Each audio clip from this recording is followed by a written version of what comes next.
Hello दोस्तों, आज हम लोग पढ़ेंगे जाति व्यवस्था। पहले जाति की इशू को पढ़ लेते हैं।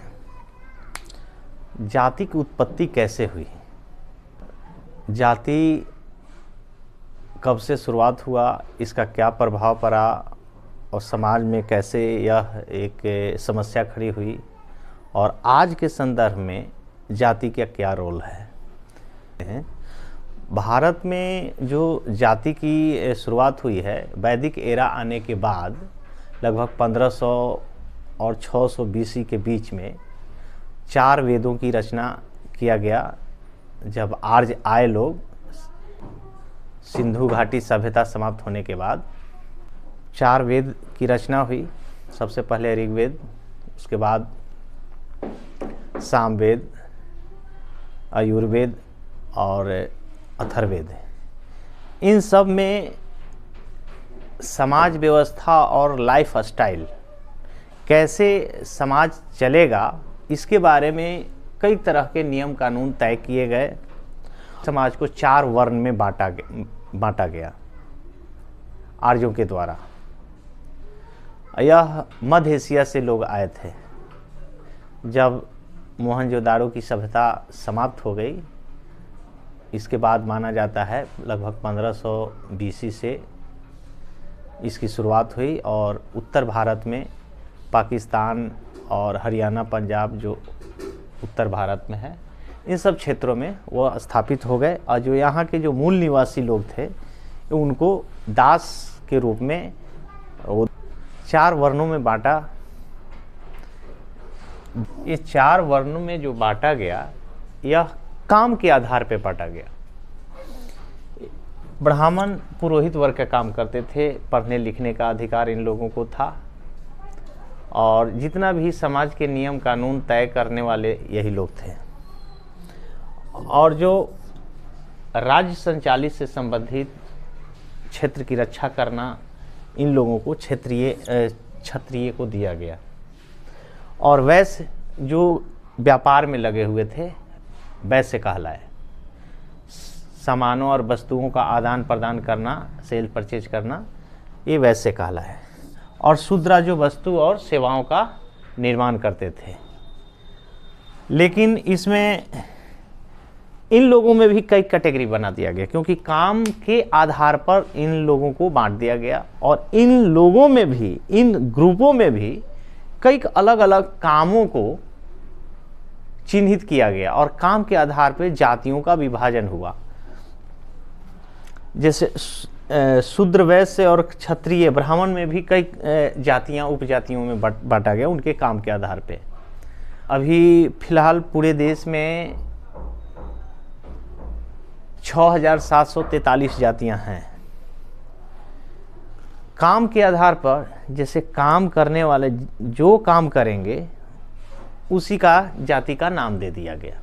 कुम्हार यानी कुंभ मतलब घड़ा, घड़ा का आकार देने वाला। कारपेंटर के काम कारपेंटर जाति कहलाया, बढ़ई जाति कहलाया। कहार जो कान्हा पर लोगों को ढो करके या सामान ढोना या लोगों को ढोना, पहले डोली हुआ करता था, इन लोगों को कहार कहा गया। आयरन स्मिथ, आयरन से लोहा के वस्तु औजार तैयार करने वाले आयरन स्मिथ। इसी तरह से अलग अलग जातियों को काम के आधार पर बांट दिया गया। लेकिन बाद में ये कालांतर में जो जाति जो काम कर रहे थे उनके घर में या उनके परिवार में जन्म लेने वाला व्यक्ति और जन्म लेने वाला जो बच्चा है वो भी वही जाति के सदस्य कहलाए। यानी शुरुआती दौर में काम के आधार पर जातियों का बंटवारा किया गया।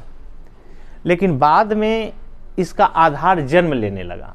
अगर कारपेंटर के घर में कोई जन्म लेता है तो वह कारपेंटर के ही सदस्य कहलाने लगा। बढ़ई के घर में, आयरन स्मिथ, लोहार के घर में अगर जन्म लेने वाला कोई व्यक्ति लोहार का ही सदस्य कहलाने लगा। इस तरह से हम देखते हैं कि जातियों का आधार काम का था, लेकिन बाद में निरंतर में जन्म के आधार ले लिया। लेकिन यहाँ तक तो ठीक था, लेकिन फिर बाद में ब्राह्मणिकल इंटेलेक्चुअल लोग इसको क्या किया कि विभिन्न जातियों का वर्गीकरण के बीच में बिल्कुल विभेद पैदा कर दिया। विभेद पैदा यानी एक दूसरे से अलग बेटी रोटी का संबंध वर्जित कर दिया। बेटी रोटी का संबंध का मतलब होता है खान पान और शादी विवाह। बेटी यानी शादी विवाह और रोटी यानी खान पान बिल्कुल अलग कर दिया गया।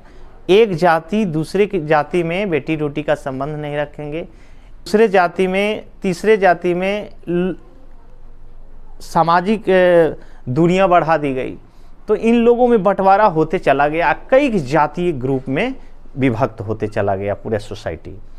इसमें यह भी इसके बाद के सालों में कुछ जातियां अपने आप को सुपर और बाकी जातियों को निम्न बनाने का रीति रिवाज और कई धार्मिक ग्रंथ में इंक्लूड कर दिए गए, जिससे उन लोगों के बीच में एकता स्थापित नहीं हुई और कई जातियों को तो बिल्कुल निकृष्ट अस्पृश्यता के शिकार होना पड़ा। उनको जातीय विभेद और जातिगत भेदभाव उनके साथ किया गया। ऐसे बहुत इतिहास भरे पड़े हैं, बाद के वीडियो में इसको करेंगे। तो जो फिर जाति जो व्यवस्था चलती आ रही थी, कई के उसमें सामाजिक समस्याएं उत्पन्न हुई। लोगों का प्रताड़ना, अलग रहना, के साथ भेदभाव, गैर बराबरी, उनके संसाधनों को छीन लेना, ये सब जारी रहा के सालों तक। कई राजा महाराजा इसको फॉलो करते आए, क्योंकि सबसे श्रेष्ठ ब्राह्मण और पंडित लोग कहलाने लगे और वही लोग तय करने लगे। राजा का नियम कानून और राज संचालन करने का भी नियम कानून यह खुद पुरोहित वर्ग करने लगे, अपने आप को टॉप लेयर में रख करके। कई राजा महाराजाओं का शासन इन सिस्टम्स को दूर नहीं कर पाए या इसको और बनाए रखने में सहयोग किया, क्योंकि वो टॉप लेयर पर थे।